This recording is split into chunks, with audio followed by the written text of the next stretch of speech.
Print email Facebook Twitter more Sydney parking fines to be made cheaper by NSW Government. But local councils won't follow suit if you park for longer than you should or forget to buy a parking ticket around some areas of Sydney. The fine you may return to will no longer be so hefty. In an effort to take a simpler and fairer approach to parking and fines, the NSW Government will now cut fines by 25% in areas such as Sydney Olympic Park, Centennial Park, the Royal Botanic Gardens and Parramatta Park. This means from July 1st the current $110 penalty is reduced to $80 in areas the state government polices. A review will now begin into all fines, excluding those that may affect road safety, as well as confusing street signs. A grace period for tardy motorists will also be investigated. As the state government issues only 10% of fines, councils are being pushed to follow suit and legislation will be introduced to allow greater flexibility. A lot of the time, we see councils blaming the New South Wales government for the level of the fines, State Treasurer Dominic Perrottet said. So now the ball's in their court, we'll see if they reduce them.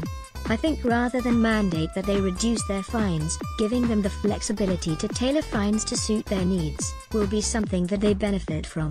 But, that suggestion has been rebuffed by City of Sydney Councillor and Local Government Association President Linda Scott. Ms. Scott made the point that a third of the money collected from local council fines goes straight to the state government, when it could be used for local infrastructure like sporting fields, childcare centres and libraries. We would welcome the state government announcing that money could stay with councils and be used on infrastructure and services in the best interests of the community, she said.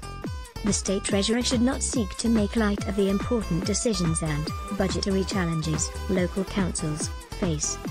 In the last financial year, motorists paid more than $172 million in parking fines to NSW councils, and with the current financial year still not at a close, councils have already raked in $157 million in fines.